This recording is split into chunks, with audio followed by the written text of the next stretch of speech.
Le Seigneur pour cette occasion qui nous donne de pouvoir aborder la déclaration Fiducia Supplicans que le dicaster pour la doctrine de la foi a rendu public le lundi dernier, donc le 18 décembre.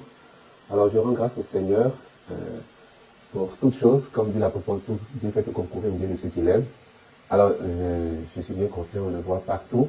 Le peuple de Dieu semble très, très troublé. Les fidèles du Christ, de tous les ordres, les laïcs, mais aussi les consacrés, les clercs, il y a beaucoup de choses qui se disent, il y a beaucoup de réactions, et notamment les premières réactions, c'est des réactions d'incompréhension. On ne comprend pas comment, qu'est-ce qui se passe. L'Église admet-elle désormais les mariages de personnes de même sexe, donc mariage homosexuel, puisqu'il s'agit de les bénir. Voilà, alors il y a beaucoup d'interrogations, beaucoup de troubles. Et c'est clair qu'il y a un petit souci, un petit souci. Mais en même temps, il faut rapidement garder son calme. Je demande à chacun de garder sa sérénité, son calme. L'Église catholique reste l'Église du Seigneur et que le Saint-Esprit continue de nous conduire. Alors, peut-être que dans la démarche, peut-être qu'il y avait quelques préparations à faire pour que le peuple puisse bien comprendre de quoi il s'agit. Alors, une fois qu'on a lu le document, et j'espère bien que vous qui me suivez l'avez lu, sinon il faudra le faire juste après. C'est très important de prendre connaissance de cette déclaration. C'est une déclaration qui se situe dans un contexte qu'il faut bien cerner, bien comprendre.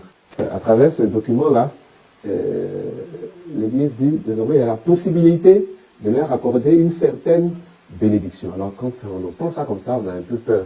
Alors dans le document, il y a des distinctions qui sont faites, il y a des clarifications aussi qui sont faites. Par exemple, d'entrée, dans ce texte, il est dit clairement que la doctrine traditionnelle de l'Église catholique sur le mariage ne change pas. Le mariage reste un sacrement qui concerne un homme et une femme. Voilà. Donc la doctrine, donc l'enseignement de l'Église sur la question du mariage, l'enseignement reste le même. Sur la question matrimoniale, il n'y a aucun changement. Les propriétés du mariage chrétien restent les mêmes. Tout ce qui entoure donc le sacrement du mariage, rien n'est changé, rien n'est touché. Voilà. Alors dans ce document, dans la suite, donc il y a une réflexion qui est faite, une démarche qui est faite par rapport à la question de la bénédiction. Voilà. Un tour qui a été fait sur la bénédiction dans la Bible. Et donc, on voit qu'il y a, le document dit qu'il y a plusieurs niveaux de bénédiction. Voilà. Il y a plusieurs formes de bénédiction. Alors, la bénédiction qui vient du Seigneur, on évoque la grâce du Seigneur sur nous. Il y a la bénédiction que nous élevons vers le Seigneur, qui est une célébration de Dieu, une manière de dire merci à Dieu. Voilà. Et puis il y a la bénédiction que les humains se donnent entre eux, les parents, pour leurs enfants et dans d'autres contextes. Voilà. Alors, il faut également distinguer la bénédiction qu'on reçoit dans le sacrement, dans le cadre de la liturgie. Donc, les choses sont bien codifiées, bien organisées pour le baptême, pour la première communion, pour l'Eucharistie. Donc, tout est bien calé, tout est bien codifié. Donc, ça aussi, ça règle pas de souci. Mais, la bénédiction dont le document parle, c'est une bénédiction qui entre un peu dans ce qu'on appelle la dévotion populaire. Voilà. Donc, ce sont des gestes, dans le cadre de la pastorale, qui peuvent s'adresser à ces personnes-là. Voilà. Alors, c'est sûr que le sujet est très, très délicat. Le document essaie de maintenir certaines distinctions et de demander d'éviter qu'il y ait des confusions. Alors, c'est ça que dans la pratique, il va falloir voir comment faire. Parce que un prêtre qui est en train de donner une bénédiction qui fait un signe de croix sur un couple homosexuel, bon, voilà, les conclusions sont vite tirées. Donc, il faut éviter les confusions. Mais, ce qu'il faut noter simplement, il y a le fond de ce document-là, l'idée de fond, c'est que une bénédiction, quelqu'un qui demande une bénédiction, en fait, la personne demande d'une certaine manière la grâce de Dieu, le secours de Dieu. C'est un guillemets, l'appel au secours. C'est déjà quelqu'un qui vient demander une bénédiction, c'est quelqu'un qui s'ouvre à la transcendance, comme le dit le texte, quelqu'un donc qui s'ouvre à la présence de Dieu, qui s'ouvre au secours du Seigneur. Alors, bien sûr, ça, c'est comme ça que nous voyons la chose.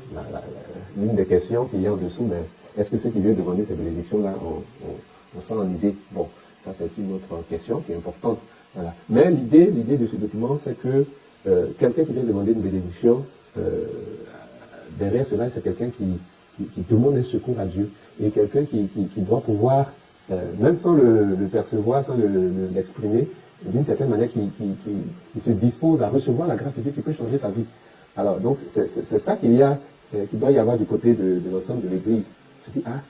Ceux-là, leur situation devant le Seigneur, c'est pas ce que le Seigneur demande. Mais à travers ça, Dieu peut les rejoindre, Dieu peut les transformer. Dans ma petite expérience, j'ai eu des cas comme ça. Voilà. Alors, il faut donc être dans cette disposition d'ouverture, de confiance dans la grâce du Seigneur. Le texte est quand même des parties assez intéressantes.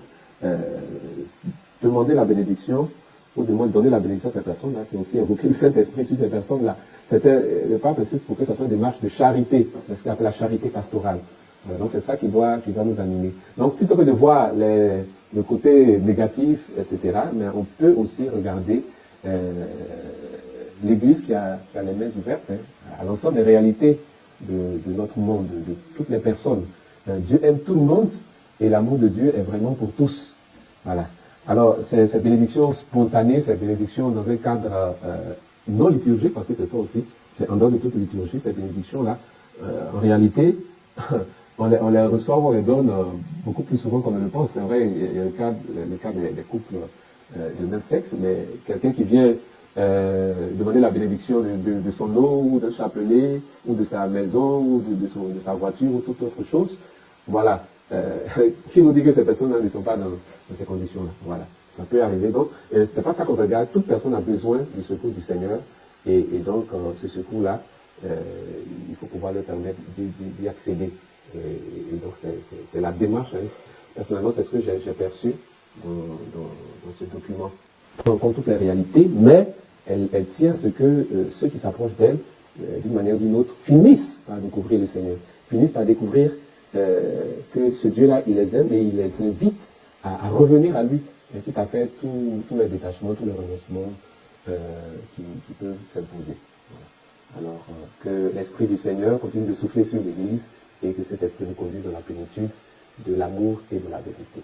Amen.